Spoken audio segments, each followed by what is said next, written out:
ಮೆಣಸಿನ ಬಳ್ಳಿದ್ದು 1 ವರ್ಷ ಒಂದು ಇಟ್ಕೊಳ್ಳೋದು ಅದು. ಆ ಮೆಣಸಿನ ಬೆಳೆ ಕೊಯ್ದಾದ್ಮೇಲೆ ಅದ್ರ ಕಿತ್ತು ಹಾಕೋದು. ನಮ್ಮದು 3 ಕ್ವಿಂಟಲ್ ಏಲಕ್ಕಿ ಮಾಡಿದ್ವಿ ಒಣಗಿದ್ದು. ಹಲಸು, ಮಾವು, ಗೇರು ಮತ್ತು ಸಾಗವಾನಿಯನ್ನು ದೊಡ್ಡ ಪ್ರಮಾಣದಲ್ಲಿ ಹಾಕಿದ್ವಿ.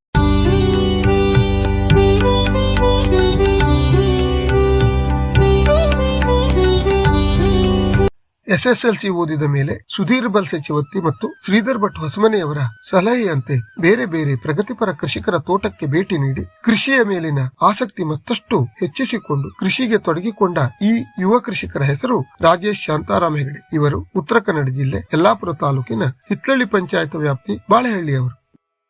ಕಾಳುಮೆಣಸು ನಾವು 2000 ಇಸ್ವಿಯಿಂದನೂ ಶುರು ಮಾಡಾಗಿತ್ತು. ತಂದೆಯವರು ಆವಾಗ ಪೂರ್ವ ಜವಾಬ್ದಾರಿಯಿಂದ ಅವ್ರು ನೋಡ್ಕೊಳ್ತಿದ್ರು. ಆ ನಂತರ ನಾವು ಮನೆಗೆ ಬಂದ ಮೇಲೆ 2002ರಲ್ಲಿ ನಾನು ಮನೆಗೆ ಬಂದಾಗಿಂದ ನಾನು ಸ್ವಲ್ಪ ಆಧುನಿಕವಾಗಿ ಮಾಡ್ತಾಯಿದ್ದಿತ್ತು. ಭಾಳಷ್ಟು ಜನ ಮಾರ್ಗದರ್ಶಕರನ್ನು ನಾವು ಆವಾಗ ಇದು ಮಾಡಿದ್ದಾಗಿತ್ತು. ಯಾಕೆಂದರೆ ಮನೆಯಲ್ಲಿ ಸ್ವಲ್ಪ ಈ ಆಧುನಿಕ ಕೃಷಿಗೆ ಸ್ವಲ್ಪ ಒಂದು ಬಾರಿ ವಿರೋಧ ಬಂದಿತ್ತು. ಆ ನಂತರ ನಾವು ಅದನ್ನು ಮಾಡ್ತಾ ಬಂದ ಮೇಲೆ ಇಂಪ್ರೂವ್ಮೆಂಟ್ ಆದಮೇಲೆ ಅದಕ್ಕೆ ಅವರೆಲ್ಲ ಅಡ್ಜಸ್ಟ್ ಆಗ್ತಾ ಬಂದರು ಕಡೆಗೆ. ಮೊದಲು ನನಗೆ ತಂದೆಯವರೇ ಮೂಲ ಪ್ರೇರಣೆ, ಕೃಷಿ ಬಗ್ಗೆ ಮೂಲ ಪ್ರೇರಣೆ ತಂದೆಯವರು. ಆ ನಂತರ ನನಗೆ VM ಮೇಡ್ರು ಫಸ್ಟ್ ಕಾಂಟ್ಯಾಕ್ಟ್ ಮಾಡಿದ್ದೆ. ಅವರೊಂದು 2 ವರ್ಷ ನಾನು ಅವ್ರ ಕಾಂಟ್ಯಾಕ್ಟ್ನಲ್ಲಿ ಇದ್ದೆ. ಆನಂತರ TMSನ ಕಿಶೋರ್ ಹೆಗಡೆಯರು, TSSನ ವಿಘ್ನೇಶ್ ಭಟ್ರನ್ನು ಈಗ ಸದ್ಯದಲ್ಲಿ ನಾನು ಅವ್ರನ್ನ ಮಾರ್ಗದರ್ಶನದಲ್ಲಿ ಕೃಷಿ ಮಾಡ್ತಾ ಇರೋದು. ನಾನು ಭಾಳಷ್ಟು ಇದನ್ನು ಸುಧೀರ್ ಬಲ್ಸೆಯವರನ್ನು, ಶ್ರೀಧರ್ ಭಟ್ರನ್ನು ನಾನು ಫಸ್ಟು ನಮ್ಮ ತೋಟಕ್ಕೆ ಅವ್ರ ತೋಟಕ್ಕೆ ಹೋಗಿ ನೋಡಿಕೊಂಡು ಆಮೇಲೆ ನಮಗೆ ಆಸಕ್ತಿ ಬರ್ತಾ ಹೋಗಿದ್ದು ಆವಾಗ.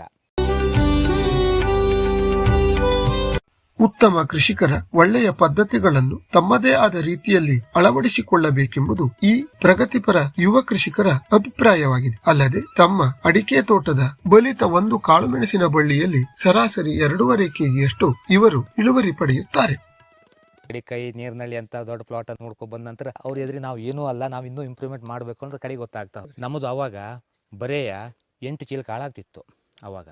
ಈಗ ನಾವು ಬಂದ ಮೇಲೆ 35 ಚೀಲ ಕಾಳುವರೆಗೂ ಮಾಡ್ತಾ ಇದ್ದೇವೆ. ನಿಮ್ಮ ತೋಟ ತುಂಬ ಈಗ ಕಾಳುಮೆಣಸಿನ ಬಳ್ಳಿ ಇದೆ. ನಿಮ್ದು ಈಗ ನಡೆ ಎಷ್ಟು ದೂರ ಇದೆ? ನಿಮ್ದು ಅಡಿಕೆ ಮರದ ನಡೆ ಎಷ್ಟು? ಅಡಿಕೆ ಮರ ಕ್ರಾಸ್ನಲ್ಲಿ 9x9 ಇದೆ. ಸಾಲಿನ ಸಾಲು 12 ಫೂಟ್ 8 ಇದೆ ನಮ್ಮದು. ಅದರಲ್ಲಿ ನೀವು ಈಗ ಅದಕ್ಕೆ ಪ್ರತಿ ಮರಕ್ಕೂ ನೀವು ಕಾಳುಮೆಣಸು ಈ ಕಾಳುಮೆಣಸು ಚೆನ್ನಾಗಿ ಆಗ್ತದೆ ನಿಮ್ಮ ತೋಟದಲ್ಲಿ. ಏನು ಮಾಡ್ತೀರಿ ನೀವು? ಅದಕ್ಕೆ ಏನೇನು ಗೊಬ್ಬರ ಹಾಕ್ತೀರಿ, ಏನೇನು ಮಾಡ್ತೀರಿ? ಜೂನ್ ಬಂದ ಕೂಳೆಯ ಫಸ್ಟ್ ನಾವು ಡ್ರಂಚಿಂಗ್ ಮಾಡ್ತೇವೆ ಬ್ಲೈಟಾಕ್ಸನ್ನು. ಆನಂತರ ಬೋರ್ಡೋ ಸ್ಪ್ರೇ ಕೊಡ್ತೇವೆ. ಮಳೆಗಾಲ ಮುಗಿಯಲವರೆಗೆ 2 ಬಾರಿ ಆಗುತ್ತೆ. ಬ್ಲೈಟ್ಯಾಕ್ಸ್ ಡ್ರಂಚಿಂಗು 2 ಬಾರಿ ನಮ್ಮದು, ಅಷ್ಟು ಮಾಡ್ತೇವೆ. ಅದರ ನಂತರ ಕಡೆಗೆಲ್ಲ ನಾವು ಮೆಣಸಿಗೆ ಟಾನಿಕ್ ಹೊಡಿಲಿಕ್ಕೆ ಶುರು ಮಾಡ್ತೇವೆ ಅಕ್ಟೋಬರ್ದಿಂದ. ಮೆಣಸಿನ ಬಳ್ಳಿಗಳಿಗೆ ಕರಡವೇ ಉತ್ತಮವಾದ ಮುಚ್ಚಿಗೆ ಎಂದು ಮನಗಂಡಿರುವ ಇವರಿಗೆ ಸ್ವಂತ ಕರಡದ ಬೇಣವಿದೆ. ಅಲ್ಲಿ ಬೇಕಾದಷ್ಟು ಕರಡವೂ ಇವರಿಗೆ ಸಿಗುತ್ತದೆ. ಟಾನಿಕ್ ಹೊಡೆಯೋ ಉದ್ದೇಶ ಏನು? ಅದರಿಂದ ಏನು ಲಾಭ ಆಗ್ತದೆ ಅಂದರೆ ಸರ್, ಅದು ಏನಾಗುತ್ತೆ ಕೇಳಿದ್ರೆ, ಬಳ್ಳಿ ಸೂತ್ಕೊಂಡಿರುತ್ತೆ. ಕರೆ ಫುಲ್ ಹೆವಿ ಬಂದಾಗ ಅದಕ್ಕೆ ಬೇರಿನ ಮುಖಾಂತರ ಆಹಾರ ಸಾಕಾಗೋದಿಲ್ಲ. ಹಾಗಾಗಿ ಎಲೆಗಳ ಮುಖಾಂತರ ಕೊಟ್ಟಾಗ ಸ್ವಲ್ಪ ಬೇಗ ತಗೊಳ್ತದೆ. ನಾವು ಅವಾಗ ಅದನ್ನು ಸ್ಪ್ರೇ ಕೊಡ್ತೇವೆ. ನಾಟಿ ಎಲ್ಲ ಯಾವಾಗ ಮಾಡ್ತೀರಿ ನೀವು? ಮೇದಲ್ಲೇ ಕುಳಿ ಹೊಡೆದು ಇಟ್ಕೊಳ್ತೇವೆ ಫಸ್ಟ್ ವಾರದಲ್ಲಿ.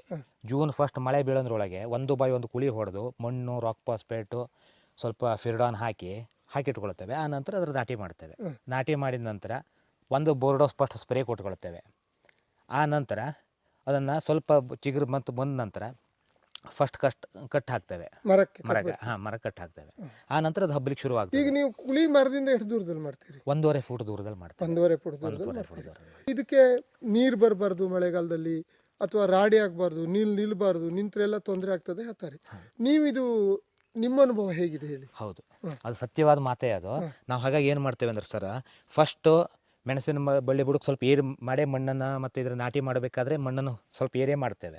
ಆ ನಂತರಲ್ಲಿ ನಾವು ಅದಕ್ಕೆ ಗೊಬ್ಬರ ಮತ್ತು ದೆರಕನ್ನು ಹಾಕಿ ಕರಡ ಮುಚ್ಚಿ ಸ್ವಲ್ಪ ಸ್ಲೋಪ್ ಮಾಡಿ ಇಡ್ತೇವೆ. ಅವಾಗ ಮೆಣಸಿನ ಬಳ್ಳಿ ನಂಬರ್ 1 ಮುಚ್ಚಿಗೆ ಕರಡ. ನಾವು ಹಾಗಾಗಿ ಮೆಣಸಿನ ಬಳ್ಳಿ ಬುಡಕ್ಕಷ್ಟು ನೀವು ಇಲ್ಲಿ ನೋಡ್ಬೋದು, ಅಷ್ಟು ಕರಡ ಮುಚ್ಚಿದ್ದೇವೆ ನಾವು. ಕಾಳು ಮೆಣಸಿನ ಬಳ್ಳಿಗಳಲ್ಲಿ ತುದಿಯಿಂದ ಕಾಳು ಪಕ್ವವಾಗುವುದರಿಂದ ಮೇಲ್ಗಡೆಯಿಂದಲೇ ಕೊಯ್ಲು ಪ್ರಾರಂಭಿಸುವುದು ಅನಿವಾರ್ಯವಾಗಿದೆ. ಅಲ್ಲದೆ 3 ಹಂತಗಳಲ್ಲಿ ಕೊಯ್ಲು ಮಾಡಿ ಮುಗಿಸಬೇಕಾಗುತ್ತದೆ. ಮೆಣಸಿನ ಬಳ್ಳಿ ಹೂ ತೊಡೋದು ಯಾವಾಗ ತೊಡ್ತದೆ? ಅದಿನ್ನು ಈಗ ನಾವು ಏನು ಮಾಡ್ತೇವೆ ಅಂದರೆ, ಈಗ ಜೂನ್ ತಿಂಗಳು ಬಂದ ಕೂಡಲೇ ಒಂದು ಸ್ವಲ್ಪ ಚಿಗುರ್ಲಿಕ್ಕೆ ಶುರು ಆಗುತ್ತೆ. ಆ ಟೈಮಿನ ಒಳಗೆ ಮೇ ಎಂಡಿನಲ್ಲಿ ಒಂದು 05234 ಪಣಿಯೂರು ಸ್ಪೆಷಲ್ ಅಂತ ಒಂದು ಸ್ಪ್ರೇ ಕೊಡ್ತೇವೆ. ಅವಾಗ ಬೇಗ ಗುಂಜು ಹೊರಡುತ್ತದೆ. ಆವಾಗ ಒಂದೇ ಬಾರಿ ಹೂವಾಗ್ಲಿಕ್ಕೆ ಶುರು ಆಗ್ತದೆ. ಈ ತೋಟದಲ್ಲಿ ಈ ಕಾಳುಮೆಣಸಿಗೆ ಏನಾದರೂ ಸ್ಪೆಷಲ್ ನಿಮ್ಮದೇ ಆದಂಥ ಒಂದು ಮೆಥಡ್ ಇದೆಯಾ ಅಥವಾ ಅವರು ಹಿರಿಯರು ಹೇಳಿದ್ದನ್ನು ಹಿರಿಯರು ಹೇಳಿದ್ದನ್ನ ಮಾಡ್ತೇವೆ. ಅದರಲ್ಲೂ ನಾವು ಕೆಲವೊಂದು ಸಣ್ಣ ಪುಟ್ಟ ಬದಲಾವಣೆ ಮಾಡ್ಕೊಳ್ತೇವೆ. ಕೆಲವು ಕಡೆ 2 ಕಡೆ ನೆಡ್ತಾರೆ ಬಳ್ಳಿಯನ್ನು ಒಂದು ಅಡಿಕೆ ಮರಕ್ಕೆ. ನಾವು ಹಾಗೆ ಮಾಡೋದಿಲ್ಲ. ಒಂದೇ ಬಳ್ಳಿಯನ್ನು ನೆಟ್ಟು ಕರೆಕ್ಟ್ 1.5-2 ಫೂಟ್ ಎತ್ತರ ಬಂದ ನಂತರ ಬಳ್ಳಿ ತುದಿಯನ್ನು ಚೆವುಡ್ತೇವೆ. ಅದು ಅವಾಗ ಹರಡಲಿಕ್ಕೆ ಶುರು ಮಾಡ್ತದೆ. ಅವು ಇಡೀ ಬಳ್ಳಿಯನ್ನು ಇದೇ ಕವರ್ ಆಗಿ ಇಡೀ ಮರಕ್ಕೂ ತಂದ್ಕೊಂಡ್ಬಿಡ್ತಾರೆ. ಕೊಯ್ಲು ಟೈಮ್ ಇದು. ಕೊಯ್ಲಿನ ಬಗ್ಗೆ ನೀವು ಹೇಳಿ ಸ್ವಲ್ಪ. ನೀವು ಹೇಗೆ ಕೊಯ್ಲು ಮಾಡೋ ವಿಧಾನ ಹೇಗೆ? ಕೊಯ್ಲನ್ನ ಒಂದು ಬಳ್ಳಿಗೆ ಸರ್ 3 ಬಾರಿ ಮಾಡ್ತೇವೆ. ಫಸ್ಟ್ ಮೇಲ್ಗಡೆ ಹಣ್ಣು ಆಗ್ತದೆ, ಅದನ್ನು ಒಂದು ಹಂತ ಕೊಯ್ದು ಬಿಡ್ತೇವೆ. ಹಾಗೆ 2ನೇ ಬಾರಿ ಕೊಯ್ದು ಬೇಕಾದ್ರೆ ಅರ್ಧ ಬಳ್ಳಿ ಕೊಯ್ತೇವೆ. 3ನೇ ಬಾರಿ ಸರ್ ಪೂರ್ತಿ ಬಳ್ಳಿ ಕೊಯ್ದು ಮುಗಿಸ್ತೇವೆ. 3-5 ಮುಗಿಸ್ತೀರಿ. ಎಷ್ಟು ದಿನ ಬೇಕಾಗ್ತದೆ ಈಗ ನಿಮ್ದು ಒಂದು ಕೊಯ್ಲು ಶುರು ಮಾಡಿದ್ರೆ? 1.5 ತಿಂಗಳ ಬೇಕು ನಮಗೆ. ಎಷ್ಟು ಜನ ಕೊಯ್ತಾರೆ ಸರ್? 6-8 ಜನ. 6-8 ಜನ 1.5 ತಿಂಗಳ ಕೊಯ್ಲು ಮಾಡ್ತಾರೆ. ರೈತರು ಬೆಳೆಯುವ ಎಲ್ಲ ಬೆಳೆಗಳಂತೆ ಕಾಳುಮೆಣಸಿಗೂ ಧಾರಣೆಯಲ್ಲಿ ಏರಿಳಿತಗಳಿವೆ. ಸುಮಾರು 100ಕ್ಕೆ 5% ಬಳ್ಳಿಗಳು ವಾರ್ಷಿಕ ರೋಗ ಬಾಧೆಗಳಿಗೆ ತುತ್ತಾಗಿ ಸಾಯುವುದು ಸಾಮಾನ್ಯ. ಭೂಮಿಯಿಂದ ಬರುವ ಕೆಲವು ರೋಗಗಳಿಗೆ ಇವತ್ತಿಗೂ ಸರಿಯಾದ ಔಷಧಗಳಿಲ್ಲ. ಮಳೆಗಾಲದಲ್ಲಿ ನೀರು ನಿಂತು ಬರಣಗಳು ರಾಡಿಯಾಗದಂತೆ ನೋಡಿಕೊಳ್ಳುವುದೇ ಬಳ್ಳಿಗಳ ಉಳಿವಿಗೆ ಉತ್ತಮ ವಿಧಾನ. ಕೆಲವು ಸಲ ರೇಟ್ ಏರೋದು ಇಳಿಯೋದು ಈ ತರ ಇದೆಯಾ ಕಾಳುಮೆಣಸಿಗೂ? ಅದೇ ಇರುತ್ತೆ. ಅದು ಪ್ರತಿ ಬೆಳೆಯಲ್ಲೂ ನಮ್ಗೆ ಅದಿದೆ. ಅದೊಂದು ಜೂಜಾಟದಂಗೆ ನಮಗೆ ಅದು ನಾವು ರೇಟ್ ನೋಡಿ ಮಾಡೋದಲ್ಲ, ನಮಗೆ ಬೇಕು ಅದು ಅಂತ ಮಾಡುತ್ತಾ ಇರೋದು. ಈಗ ನಿಮ್ಮ ಹತ್ರ ಇರೋ ಬಳ್ಳಿ ಎಲ್ಲ ಎಷ್ಟು ವರ್ಷದ ಬಳ್ಳಿ ಇದೆ? ಇವೆಲ್ಲವ ಬರೀ 7 ವರ್ಷದ ಬಳ್ಳಿ. 7 ವರ್ಷದ ಬಳ್ಳಿ. ನೀವೀಗ ಯಾವಾಗ ಇಲ್ಲಿ ನಾಟಿ ಮಾಡಿ ಬಳ್ಳಿ ನಾಟಿ ಮಾಡಿ ಇಲ್ಲಿ ನೀವು ಕೃಷಿಗೆ ಪ್ರಾರಂಭ ಮಾಡಿದ ನಂತರ ನೀವು ಈ ಬಳ್ಳಿ ಉಳಿಸ್ಕೊಂಡಿದ್ದೀರಿ? ಹೌದು, ಉಳಿಸ್ಕೊಂಡಿದ್ದೀರಿ. ಸಾಯ್ಲಿಕ್ಕೆ ಕೊಡ್ಲಿಲ್ಲ. ಒಟ್ಟು ಎಷ್ಟು ಸಾವಿರ ಬಳ್ಳಿ ಇದೆ ನಿಮ್ದು? ನಮ್ದು ಒಟ್ಟು 2,500 ಮೇಲೆ. 2,500 ಬಳ್ಳಿ ಇದೆ ಅಂದ್ರೆ ಅದಕ್ಕೆ ಏನಾದರೂ ಆಗಿ ವರ್ಷಕ್ಕೊಂದು ಸ್ವಲ್ಪ ಹೋಗುವಂತ ಚಾನ್ಸ್ ಇರ್ತದೆ? ಹಾಗೆ ಒಂದು 5% ಇದೆ ಸರ್. 1,000ಕ್ಕೆ 50 ಬಳ್ಳಿ ಹೋಗ್ತದೆ. ಅವ ನೀವು ಮತ್ತೆ ಹೊಸದಾಗಿ ನೆಡ್ತೀರಿ, ಅದಕ್ಕೆ ಏನ್ ಮಾಡ್ತೀರಿ? ಇಲ್ಲ, ಆ ಬಳ್ಳಿಯನ್ನ ಫಸ್ಟ್ ಕಿತ್ತು ತೋಟದಿಂದ ಹೊರಗೆ ಹಾಕೊಳ್ತೇವೆ. ಆ ನಂತರ ಅಲ್ಲಿ ಫಸ್ಟ್ ಸುಣ್ಣ ಹಾಕಿ ಇಟ್ಕೊಳ್ತೇವೆ. ಆ ಜಾಗಕ್ಕೆ ಡೋಲೋಮೈಟ್ ಸುಣ್ಣವನ್ನು ಹಾಕಿಡ್ತೇವೆ. ಅದರ ನಂತರ ಕುಳಿ ಹೊಡೆದು ಆ ಮಣ್ಣನ್ನು ತೆಗೆದು ಬೇರೆ ಹೊಸ ಮಣ್ಣನ್ನು ಹಾಕಿ ಮತ್ತೆ ನಾಟಿ ಮಾಡಿ. ಹೆಚ್ಚಾಗಿ ಕಾಳುಮೆಣಸಿಗೆ ಬರುವಂತ ರೋಗ ಏನು ಸರ್? ನಮಗೆ ಇನ್ನೂ ನಮಗೆ ಅದ್ರ ಬಗ್ಗೆ ಇನ್ನು ಯಾವ ಸೈಂಟಿಸ್ಟು ಅಥವಾ ಇವರು ಇಷ್ಟ ಮುಂದುವರೆದ್ರು ಬುಡದಿಂದ ಬರೋ ರೋಗವನ್ನು ಇನ್ನೂ ಕಂಟ್ರೋಲ್ ಮಾಡ್ಲಿಕ್ಕೆ ಯಾರ ಹತ್ರ ಆಗಲಿಲ್ಲ. ಅದೇ ಒಂದು ಮೇನ್ ಪ್ರಾಬ್ಲಮ್. ಈ ಕಪ್ಪು ಚುಟ್ಟೆ ಇದನ್ನೆಲ್ಲ ನಾವು ಎಷ್ಟೊತ್ತಿಗೆ ಕಂಟ್ರೋಲ್ ಮಾಡ್ಬೋದು, ಬುಡಕ್ಕೆ ಬಂದ ರೋಗವನ್ನು ಕಂಟ್ರೋಲ್ ಮಾಡ್ಲಿಕ್ಕೆ ಆಗ್ತಾ ಇಲ್ಲ.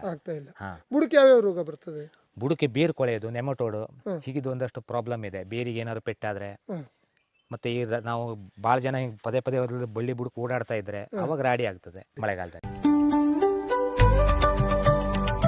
ತಮ್ಮ ಅಡಿಕೆ ತೋಟಕ್ಕೆ ಡ್ರೈನೇಜ್ ವ್ಯವಸ್ಥೆ ಮಾಡಿಕೊಂಡಿದ್ದಾರೆ. ಆದರೂ ನೀರು ನಿಂತು ಕಾಳುಮೆಣಸಿಗೆ ಹಾನಿಯಾಗದಿರಲೆಂದು ಬಸಿಗಾಲುವೆಯ ವ್ಯವಸ್ಥೆಯೂ ಇದೆ. ಬಳ್ಳಿಗಳಿಗೆ ಹಿತಮಿತವಾಗಿ ನೀರುಣಿಸಬೇಕೆಂಬುದು ಇವರ ಅನುಭವದ ಮಾತು. ನೀರಾವರಿ ವ್ಯವಸ್ಥೆ ಏನ್ ಮಾಡಿದಿರಿ ನೀವು? ನಾವು ಆ ಕಡೆಯಿಂದ ನಾವು ಡ್ರಿಪ್ ಇದೆ. ಇಲ್ಲಿ ಹೊಸ ಮೆಥಡ್ ಇದೆ ನಮ್ದು, ಇನ್ಲೈನ್ ಡ್ರಿಪ್ ಅಂತ ಹೇಳಿದ್ವಿ. ಅದು ಪ್ರತಿ 16 ಇಂಚಿಗೆ ಒಂದೊಂದು ಹೋಲ್ ಇರುತ್ತದೆ. ಅದು 2 LPH 4 LPH 8 LPH ವರೆಗೂ ಇದೆ. ಒಂದು ಹೋಲಲ್ಲಿ 1 ತಾಸಿಗೆ ಅದು 2 ಲೀಟ್ರು 3 ಲೀಟ್ರು 4 ಲೀಟರ್ ಹಿಂಗೆ ಬೀಳುವಂತ ಇದಿದೆ. ಅದನ್ನ ಇಡೀ ಪಟ್ಟೆನೂ ನೆನೆತದೆ. ಅದು ಮೆಣಸಿನ ಬಳ್ಳಿ ಇದ್ದಲ್ಲಿ ಭಾಳ ವೆಸ್ಟ್ ಆಗುತ್ತೆ. ಅಂದ್ರೆ ಒಂದೇ ಸೈಡ್ ಬೇರಿಗೆ ಮಾತ್ರ ಇದಾಗತ್ತೆ, ಇದು ಎಲ್ಲ ಸೈಡು ಹೋಗ್ತದೆ. ಎಲ್ಲ ಕಡೆನೂ ನೀರು ತಾಗ್ತದೆ. ಇದಕ್ಕೆ ನೀರನ್ನು ನೀವು ಯಾವಾಗ ನಿಲ್ಲಿಸ್ತೀರಿ? ಈಗ ಇದಕ್ಕೆ ಈ ನೀರು ಕೊಡೋದನ್ನ ಈಗ ನಾವು ಈಗ ಫೆಬ್ರವರಿ ಮಾರ್ಚ್ ತಿಂಗಳ ನಂತರ ಒಂದ್ಸತಿ ಬಂದ್ ಮಾಡ್ತೇವೆ. ನೀರು ನಿಲ್ಲಿಸ್ಬಿಟ್ಟು ಒಂದ್ಸತಿ ಬಳ್ಳಿ ಸ್ವಲ್ಪ ಬಾಡಬೇಕು ಅಂತ ಬಂದ್ ಮಾಡ್ತೇವೆ. ಹೂ ತೊಡ್ಲಿಕ್ಕೆ ಹೌದು, ಬಳ್ಳಿ 1 ತಿಂಗಳ ಅವಾಗ ನೀರು ಸ್ವಲ್ಪ ಸ್ಟಾಪ್ ಮಾಡ್ತೇವೆ. ಅಂಡರ್ ಗ್ರೌಂಡ್ ನಮ್ದು ಎಲ್ಲ ಡ್ರೈನೇಜ್ ಇದೆ. 3 ಕೆರೆ ಇದೆ ನಮ್ಮದು. 2 ದೊಡ್ಡ ಕೆರೆ ಇದೆ. ಒಂದು ಮತ್ತೊಂದಲ್ಲಿ ಮೇಲ್ಗಡೆ ಮನೆ ಹತ್ರ ಒಂದು ಕಲ್ಲು ಕಟ್ಟಿದ ಕೆರೆ ಇದೆ. ಅದರ ನೀರನ್ನು ನಾವು ನೀರು ಯಾವಾಗಲೂ ಸಾಕಾಗ್ತದೆ. ಈಗ ಒಟ್ಟು ನೀವು ಅಡಿಕೆ ಮರಕ್ಕೆ ಎಷ್ಟು ನೀರು ಕೊಡ್ತೀರಿ, ಇದಕ್ಕೆ ಎಷ್ಟು ನೀರು ಕೊಡ್ತೀರಿ? ಅಡಿಕೆ ಪ್ಲಸ್ ಮೆಣಸು ಇದ್ದಲ್ಲಿ ನಮ್ಮದು ಈಗ ಫಸ್ಟು ನಮ್ಮದು ನವಂಬರ್ ತಿಂಗಳಿಂದ ನಾವು ನೀರು ಬಿಡ್ಲಿಕ್ಕೆ ಸ್ಟಾರ್ಟ್ ಮಾಡ್ತೇವೆ. ಅವಾಗೆಲ್ಲ 6ರಿಂದ 9 ಲೀಟ್ರ್ ಕೊಡ್ತೇವೆ. ಇನ್ನು ಮೇಲಿಂದವ 14 ಲೀಟ್ರ್ ಕೊಡ್ತಾ ಹೋಗ್ತೇವೆ. ದಿನ 14.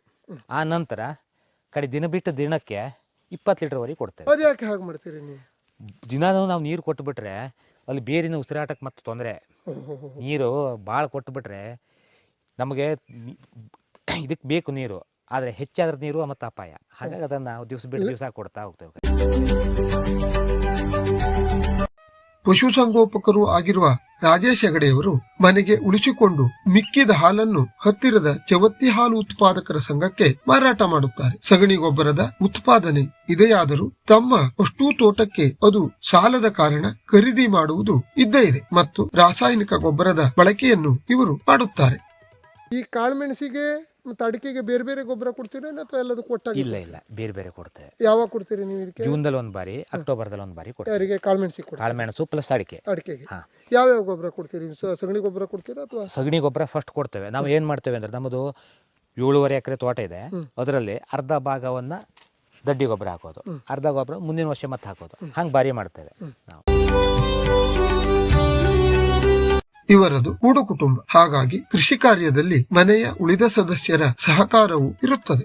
ಈ ಎರಡೂ ಬೆಳೆ ಇರೋದ್ರಿಂದ ಯಾವ್ದಾದ್ರು ಒಂದು ಬೆಳೆ ಜಾಸ್ತಿ ಆಗೋದು ಅಥವಾ ಯಾವುದೋ ಒಂದು ಕಾಳುಮೆಣಸಿನ ಬಳ್ಳಿ ಇರೋದ್ರಿಂದ ಆ ಅಡಿಕೆ ಪ್ರಮಾಣ ಕಡಿಮೆ ಆಗೋದು, ಹೀಗೇನಾದ್ರು ಇದೆಯಾ? ಸ್ವಲ್ಪ ಆಗ್ತದೆ. ಆದರೆ ನಮ್ಮದು ಕಳೆದ ವರ್ಷ ಅಲ್ಲವ, ಇಲ್ಲಿ 1 ಎಕರೆಗೆ 17 ಕ್ವಿಂಟಲ್ ಅಡಿಕೆ ಬಂದಿದೆ. ನಮ್ಮದು 17 ಕ್ವಿಂಟಲ್ಲು 6 ಕ್ವಿಂಟಲ್ ಮೆಣಸು ಬಂದಿದೆ. ಬಂದಿದೆ. ಅದಕ್ಕೇನು ಪ್ರಾಬ್ಲಮ್ ಏನು ಸಮಸ್ಯೆ ಆಗಲ್ಲ. ಹೊಟ್ಟೆ ಫುಲ್ ಕೊಟ್ಟಾಗ ಏನು ಸಮಸ್ಯೆ ಆಗೋದಿಲ್ಲ. ಹೆಗಡೆಯವರಿಗೆ ಅಡಿಕೆ ತೋಟದಲ್ಲಿ ಅಡಿಕೆಯೊಂದಿಗೆ ಕಾಳುಮೆಣಸಷ್ಟೇ ಅಲ್ಲದೆ ಯಾಲಕ್ಕಿ, ಕಾಫಿ, ಬಾಳೆಯಿಂದಲೂ ಉತ್ಪನ್ನವಿದೆ. ಅಡಿಕೆ ತೋಟದಲ್ಲಿ ಒಂಥರ ಬಹುಬೆಳೆ ಪದ್ಧತಿಯನ್ನು ನೀವು ಮಾಡಿದ್ದೀರಿ. ಕಾಳುಮೆಣಸು, ಕಾಫಿ, ಅಡಿಕೆ ಮತ್ತು ಅದಲ್ಲದೆ ಅಡಿಕೆ ಜೊತೆಯಲ್ಲಿ ಈ ಯಾಲಕ್ಕಿನೂ ಮಾಡಿದ್ದೀರಿ. ಯಾಲಕ್ಕಿ ಬಗ್ಗೆ ಹೇಳಿ ಒಂಚೂರು. ಯಾಲಕ್ಕಿ ಮಾಡಬೇಕು ಅಂತ ನಿಮ್ಗೆ ಹೇಗೆ ಬಂತು, ಏನಾಯ್ತು ಅದ್ರ ಕಥೆ ಒಂಚೂರು? ಮೊದಲು ನಾನು ಅವಾಗ ಶಾಲೆಗೆ ಹೋಗೋ ಟೈಮು, ಆವಾಗ ನಮ್ಮ ತಂದೆಯವರು ಅದ್ರಲ್ಲಿ ಭಾಳ ಅವರಿಗೂ ಅವಾಗ ವಯಸ್ಸಿತ್ತು. ಹಾಗಾಗಿ ನಮ್ಮದು 3 ಕ್ವಿಂಟಲ್ ಯಾಲಕ್ಕಿ ಮಾಡಿದ್ವಿ, ಒಣಗಿದ್ದು. ಆ ನಂತರ ಅವ್ರು ಹೇಳ್ತಾ ಇರ್ತಿದ್ರು ನಮ್ಮ ಹತ್ರ, ಇಲ್ಲ ನಾವು ಹಂಗೆ ಮಾಡಾಗಿತ್ತು, ನಾವು ಏಲಕ್ಕಿ ಬೆಳಿಬೇಕು, ರೈತರಾದರೂ ಒಂದೇ ಬೆಳೆಯನ್ನು ಆದಷ್ಟು ಬಿಟ್ಟು ಮತ್ತು ಹೆಚ್ಚಿಗೆ ಬೆಳೆ ನಾವು ಬೆಳೀತಾ ಹೋಗಬೇಕು ತೋಟದಲ್ಲಿ ಅಂತ ಹೇಳ್ತಿದ್ರು. ಆಯ್ತಂತ ನಮಗದೊಂದು ಉಮೇದು ಬಂತು, ಅಷ್ಟೆಲ್ಲ ಮಾಡಿದ್ದು ನಾವು ಮಾಡ್ಲಿಕ್ಕೆ ಆಗ್ತದಿಲ್ಲ ನೋಡುವ ಅಂತ. ಅದರ ನಂತರ ನಾವು ಕಡೆಗೆ ಏಲಕ್ಕಿಯನ್ನು ಹಾಕಿದ್ವಿ. ಯಾವ ಮಾಡಿದ್ರಿ ನೀವು ಏಲಕ್ಕಿ ಬೆಳೀಲಿಕ್ಕೆ? ಯಾವ ಶುರು ಮಾಡಿದ್ರಿ? ಏಲಕ್ಕಿಯನ್ನು ನಾನು 2024ರಲ್ಲಿ ಹಾಕಿದ್ದು. ಅದು 25ನೇ ಇಸ್ವಿಯಲ್ಲಿ ನಮಗೆ ಒಂದೇ ವರ್ಷದಲ್ಲಿ ತೆಳ್ಳಗ ಕಸ್ತ್ರ ಬಂತು. ಅದು ಒಂದೇ ವರ್ಷಕ್ಕೆ ಬಂತು. ವಾಗಾತಿಯನ್ನು ನಾವು ಅಷ್ಟು ಪರ್ಫೆಕ್ಟಾಗಿ ಮಾಡಿದ್ವಿ. ಒಂದೂವರೆ ಕುಳಿ ಹೊಡೆದು ಹೊಸ ಮಣ್ಣೆಲ್ಲ ತುಂಬಿ ಅದನ್ನು ಪರ್ಫೆಕ್ಟಾಗಿ ಮಾಡ್ಕೊಂಡಿದ್ವಿ. ಆ ನಂತರ ಈ ವರ್ಷವ ನಮಗೊಂದು 15 kg ಗಿಡ ಹಾಕಿದ್ದೀರಿ ನೀವು? ನಾವು 200 ಗಿಡ ಹಾಕಿ. ಸತ್ತ ಅಡಕೆ ಮರವನ್ನು ಬುಡಸಹಿತ ಕಿತ್ತು ಹೊರಸಾಗಿಸುವುದು ಇವರು ಅಳವಡಿಸಿಕೊಂಡಿರುವ ಪದ್ಧತಿ. ಇಲ್ಲವಾದರೆ ತೋಟಕ್ಕೆ ಅಣಬೆ ರೋಗ ಬಾಧಿಸುವ ಸಾಧ್ಯತೆ ಇರುತ್ತದೆಂದು ಹೇಳುತ್ತಾರೆ. ಯಾವ ಅಡಿಕೆ ಮರ ಸತ್ರು 1 ವರ್ಷ, ಮೆಣಸಿನ ಬಳ್ಳಿದ್ದು 1 ವರ್ಷವನ್ನು ಇಟ್ಕೊಳ್ಳೋದು. ಅದು ಆ ಮೆಣಸಿನ ಬೆಳೆ ಕೊಯ್ದಾದ್ಮೇಲೆ ಅದ್ರ ಕಿತ್ತು ಹಾಕೋದು. ಅಡಿಕೆ ಮರಗಳಿಗೆ ಕೆಲವು ರೋಗಗಳ ಬಾಧೆ ತಗಲುವುದುಂಟು. ಅವುಗಳಲ್ಲಿ ಪೌಷ್ಟಿಕಾಂಶದ ಕೊರತೆಯಿಂದ ಬರುವ ತಿರುಪು ರೋಗವೂ ಒಂದು. ಅದರ ಹತೋಟಿಗೆ ಇವರು ಸುಲಭವಾದ ವಿಧಾನವೊಂದನ್ನು ಅಳವಡಿಸಿಕೊಂಡಿದ್ದಾರೆ.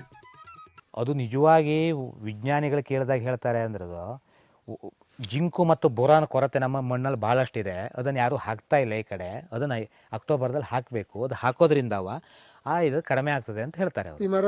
ತಿರುಪೋದು ಕಡಿಮೆ ಆಗೋದು ಹೌದು. ನಾವು ಅದನ್ನು ಪರೀಕ್ಷೆ ಮಾಡಿದ್ದೇವೆ. ಮತ್ತೊಂದು ಮೆಥಡ್ ನಾವು ಮಾಡ್ತೇವೆ ಅದಕ್ಕೆ ಸರ್, ಏನಂದರೆ ಈ ಕಡೆ ಡಂಪ್ ಆಯ್ತಪ್ಪ, ಅದು ಅದ್ರ ವಿರುದ್ಧ ದಿಕ್ಕಿಗೆ 1 ಫೂಟ್ ಅಗಲ 1 ಫೂಟ್ ಕಂತ ಕುಳಿ ಹೊಡಿತೇವೆ. ಕುಳಿ ಹೊಡೆದು ಅದನ್ನು ಹಾಗೇ ಬಿಡ್ತೇವೆ. 1 ತಿಂಗಳ ಲೆಕ್ಕ ಹಾಗೇ ಬಿಡ್ತೇವೆ. ಸ್ವಲ್ಪ ಅಡಿಕೆ ಸಿಪ್ಪೆ ಹಾಕಿ ಆ ನಂತರ ಸಗಣಿ ರಾಡಿಯನ್ನು ಹೊಯ್ದಿಡ್ತೇವೆ. ಹೊಯ್ದು ಆ ನಂತರ ಹೊಸ ಮಣ್ಣು ಮುಚ್ಚಿಬಿಟ್ರೆ ಅದು ವಾಪಸ್ ಸರಿ ಆಗ್ತದೆ. ಅದು ಅಡಿಕೆ ಮರಗಳು ಹಳೆಯದಾದಂತೆ ಅವು ಉತ್ತಮ ಇಳುವರಿಯ ಸಾಮರ್ಥ್ಯವನ್ನು ಕಳೆದುಕೊಳ್ಳುತ್ತವೆ. ಹಾಗಾಗಿ ಅಜ್ಜನ ಕಾಲದ ಹಳೆಯ ಅಡಿಕೆ ಮರಗಳನ್ನೆಲ್ಲ ತೆಗೆದು ಹೊಸ ತೋಟ ನಿರ್ಮಿಸಿರುತ್ತಾರೆ. ಹಾಗೆ ಮಾಡಿರುವುದರಿಂದ ಅಲ್ಲಿ ಕಾಳು ಮೆಣಸಿನ ನಾಟಿಗೂ ಅನುಕೂಲವಾಗಿದೆ. 10 ಫೂಟಿಗೆ ಒಂದೊಂದು ಮರ ಇತ್ತು. ಅದು ಅವಾಗ 10 ಫೂಟಿಗೆ ಅಂತರದಲ್ಲಿ ಇತ್ತು ಒಂದು ಮರ. ಎಲ್ಲ ಹಳೆ ಮರ ಆಗ್ಬಿಟ್ಟು ಸ್ವಲ್ಪ ಹಳೆ ಮರ ಆಗಿತ್ತು. ಈಗ ಅದನ್ನ 18 ಫೂಟಿನ ಭರಣ ಮಾಡಿ ಅದನ್ನ 9 ಕ್ರಾಸ್ನಲ್ಲಿ 9x9 ಗಿಡ ಬರ್ತದೆ. ಸಾಲಿನ 12 ಫೂಟ್ 8.5 ಇಂಚ್ ದೂರ ಇಟ್ರಿ. ದೂರ ಇಟ್ಟು ಈ ಮಧ್ಯದಲ್ಲಿ ಮತ್ತೊಂದು ಗಿಡ ಕೊಡ್ಲಿಕ್ಕೆ ಮೊದಲು ಗಿಡ ಕೊಡೋದಿಲ್ಲ ನಾವು. ಮೆಣಸು ಬೆಳಿಲಿಕ್ಕೆ ಚಲೋ ಆಗ್ತದೆ. ಅದು ಹತ್ತಿರ ಹಾಕಿದಾಗ ಶಶಿಯಿಂದ ಮೊದಲು ಮೆಣಸಿನ ಬಳ್ಳಿ ಹತ್ಲಿಕ್ಕೆ ಬರೋದಿಲ್ಲ ಅವಾಗ. ಇದಕ್ಕೆ ಯಾರು ಪ್ರೇರಣೆ, ಯಾರು ನಿಮ್ಗೆ ಈ ತರ ಮಾಡ್ಬೋದು ಅಂತ ಹೇಳಿದವ್ರು ಯಾರು, ಅಥವಾ ನಿಮ್ಗೆ ಆಲೋಚನೆ? ನನಗೆ ಮೊದಲು ಸ್ವಲ್ಪ ಆಲೋಚನೆ ಇತ್ತು, ಏನಾರು ಒಂದು ಮಾಡೋದ್ಲಿಕ್ಕೆ ಬದಲಾವಣೆ ಮಾಡ್ಲಿಕ್ಕೆ ಬರ್ತದೆ ಹಂಗೆ ಹೇಳಿ. ನನಗೆ ಅದಕ್ಕೆ ಮೂಲ ಪ್ರೇರಣೆ ಗಡಿಕೈಯವರೇ. ನಮಗೆ ಅವರು ಅಂದರೆ ನಾವು ದಿವಸ ದೇವ್ರಿಗೆ ಹೆಂಗೆ ಹೂ ಹಾಕ್ತೇವೋ ಹಾಗೆ ಪ್ರತಿ ದಿವಸ ಅವ್ರು ನೆನಪು ಮಾಡ್ತೇವೆ. ನಾನು ಅಲ್ಲಿ ಹೋದ ಕೂಡ ಹೇಳ್ತೇನೆ, ಅದು ನನಗೆ GM ಮಾಡ್ರ ಮಾರ್ಗದರ್ಶನ ತೋಟ ಅಂತ ಹೇಳ್ತೇವೆ. ಅವರು ಪ್ರತಿಯೊಂದನ್ನು ಅಷ್ಟು ಸೂಕ್ಷ್ಮವಾಗಿ ಗಮನಿಸ್ತಿದ್ರು. ನಾವು ಪ್ರತಿಯೊಂದು ಅಷ್ಟು ಚೆನ್ನಾಗಿ ಹೇಳ್ಕೊಡ್ತಿದ್ರು. ಈಗ ಅದೇ ರೀತಿ ಅವರು ಎಲ್ಲರೂ ಹಾಗೆ ಗಡಿಕೈ ಕುಟುಂಬದವರು ನಮಗೆ ತುಂಬ ಆತ್ಮೀಯರು. ಅವರು. ಅವ್ರು ಇಲ್ಲಿ ಬರ್ತಾರೆ, ಇಲ್ಲಿ ಬರ್ತಾರೆ, ನೋಡ್ತಾರೆ, ನಮ್ಗೆ ಎಲ್ಲ ಹಿಂಗೆ ಹೇಳ್ತಾರೆ, ಹಿಂಗೆ ಮಾಡಬಾರ್ದಿತ್ತು, ಹಿಂಗೆ ಮಾಡಬೇಕು ಅಂತೆಲ್ಲ ಒಳ್ಳೆ ಒಳ್ಳೆ ಸಜೆಷನ್ ಹೇಳ್ತಾರೆ ಅವರು. ಮನೆಯಲ್ಲಿ ಏನದಕ್ಕೆ ಪ್ರತಿರೋಧ ಬರಲಿಲ್ವ? ಫಸ್ಟ್ ಒಂದು ಬಾರಿ ಬಂತು. ಏನೋ ಇವ ಶಾಲೆ ಬಿಟ್ಟು ಬಂದ, ಮುಂದೆ ಇವ ಏನೋ ತೋಟ ಮಾಡೋನೋ, ತೋಟ ಕಡಿಲಿಕ್ಕೆ ಬಂದವನೋ, ಏನು ಮಾಡ್ತಾನೆ, ಏನು ಇವನು ಇವನ ಇದು ಏನು ಅಂತ ನಮಗೆ ಗೊತ್ತಾಗ್ತಾ ಇಲ್ಲ. ಅವ್ರಿಗೆ ಒಂದ್ಸತಿ ಗೊಂದಲ. ಹೇಗೆ ಎದುರಿಸಿದ್ರಿ ನೀವು? ಅವಾಗ ನಾವು ಏನು ಮಾಡ್ತಿದ್ವಿ ಕೇಳಿದ್ರೆ, ಅವರಿಗೆ ಸ್ವಲ್ಪ ಈ ನಮ್ಮಕ್ಕಿಂತ ಹಿರಿಯ ವಯಸ್ಸಿನವ್ರನ್ನ ಅವ್ರಿಗೆ ಪರಿಚಯ ಮಾಡ್ತಿದ್ವಿ. ಹೀಗೆ ಅವ್ರ ಮುಖಾಂತರ ಹೇಳಿಸೋದು. ಅವಾಗ ಏನೋ ಒಂದು ಬದಲಾವಣೆ ಮಾಡ್ತಾ ಇವ ಹೇಳಿ ಇವರಿಗೆ ಹೇಳ್ತಿದ್ರು. ಹದವರಿತು ಕೊಯ್ಲು ಮಾಡಿದ ಕಾಳುಮೆಣಸಿಗೆ ಉತ್ತಮ ಬೆಲೆ ಪಡೆಯಲು ಅದನ್ನು ಸಂಸ್ಕರಿಸುವ ವಿಧಾನ ಕೂಡ ಮುಖ್ಯವಾಗಿರುತ್ತದೆ. ಫಸ್ಟ್ ನಾವು ಕೊಯ್ಕೊಂಡ್ಬಂದಿನ ಹಣ್ಣು ಕಾಳನ್ನು ಹೆಕ್ತೇವೆ. ಮಾರದೇನ ಅದನ್ನ ಗುಂಜುಗೂಡನೆ ಪ್ಲಾಸ್ಟಿಕ್ ಹಾಕಿ ಒಣಸ್ಕೊಳ್ತೇವೆ. ಆ ನಂತರ ಅವತ್ತು ಸಂಜೆಯನ್ನ ಆ ಕಾಳಷ್ಟು ಒಟ್ಟು ಮಾಡ್ಕೊಬಂದು, ಅಂದರೆ ಗುಂಜುಗೂಡ ತಗೊಬಂದು ಮಿಷನ್ಗೆ ಹಾಕಿ ಹೊಡಿತೇವೆ. ಹೊಡೆದ ಆ ನಂತರ ಮಾರನೇ ದಿವಸ ನಾವು ಬಿಸಿಲಿಗೆ ಹಾಕ್ತೇವೆ. ಮತ್ತು ಕಾಳನ್ನು ಡೈರೆಕ್ಟ್ ಬಿಸಿಲಿಗೆ ಹಾಕಬಾರ್ದು. ಸ್ವಲ್ಪ ನಮ್ಮದು ಈ ಶೇಡ್ ನಟ್ಟೆ ಇರ್ತದಲ್ಲ, ಅದನ್ನು ಮೇಲಿಂದ ಮುಚ್ಚಿ ಮಾಡಬೇಕು. ಡೈರೆಕ್ಟ್ ಬಿಸಿಲು ಬೀಳಬಾರ್ದು ಒಂದು ದಿನ. ಅಷ್ಟಾದರೆ ಕಾಳು ಒಳ್ಳೆ ಕಪ್ಪಾಗಿ ಬರ್ತದೆ. ಎಷ್ಟು ದಿನಕ್ಕೆ ನೀವು ಎಷ್ಟು ಬಿಸಿಲು ಒಣಸ್ತೀರಿ? ನಾವು 4 ಬಿಸಿಲು. ಅಡಿಕೆಯೊಂದಿಗೆ ಕಾಳುಮೆಣಸು ತಮ್ಮ ತೋಟದ ಪ್ರಮುಖ ಬೆಳೆಯಾದರೂ ಮತ್ತಷ್ಟು ಉಪಬೆಳೆಗಳ ಜೊತೆ ಕಾಡು ಕೃಷಿಯಲ್ಲೂ ಇವರು ತೊಡಗಿಕೊಂಡಿದ್ದಾರೆ. ಕಾಡು ಕೃಷಿಯನ್ನು ನೀವು ಮಾಡ್ತಾ ಇದ್ದೀರಿ ಅಂತ ಏನೇನು ಗಿಡ ಬೆಳೆಸಿದ್ದೀರಿ? ನಮ್ಮದು ಹಲಸು, ಮಾವು, ಗೇರು ಮತ್ತು ಸಾಗವಾನಿಯನ್ನು ದೊಡ್ಡ ಪ್ರಮಾಣದಲ್ಲಿ ಹಾಕಿದ್ದೀವಿ. ಎಷ್ಟು ಮಾಡಿದ್ದೀರಿ ಸಾಗವಾನಿ ಗಿಡ? ಸಾಗವಾನಿ 5 ಎಕರೆ ಇದೆ. 2100 ಮರ ಇದೆ ನಮ್ಮದು. ಎಲ್ಲ ದೊಡ್ಡಾಗಿದೆಯಾ ಅಥವಾ ಸಣ್ಣ ಸಣ್ಣ? ಎಲ್ಲ ದೊಡ್ಡ ಆಗಿದೆ. ಈಗ ಕೆಲವು ಸ್ವಲ್ಪ ಸಣ್ಣದು ಇದೆ. ಒಂದು 3 ಎಕರೆದೇ ಆಗೋದು ತುಂಬ ದೊಡ್ಡದಾಗ್ತದೆ. ಯಾವಾಗ ಮಾಡಿದ್ದು ಸುಮಾರು? ಅದು 2000 ಇಸ್ವಿಯಲ್ಲಿ ಹಾಕಿದ್ದು. ಈ ವಿಡಿಯೋವನ್ನು ಪೂರ್ತಿ ನೋಡಿದ್ದಕ್ಕಾಗಿ ಧನ್ಯವಾದಗಳು. ಇಷ್ಟವಾದರೆ ಸಬ್ಸ್ಕ್ರೈಬ್ ಮಾಡಿಕೊಳ್ಳಿ, ಲೈಕ್ ಒತ್ತಿ ಮತ್ತು ಇತರರಿಗೂ ಹಂಚಿ ಆಶೀರ್ವದಿಸಿ.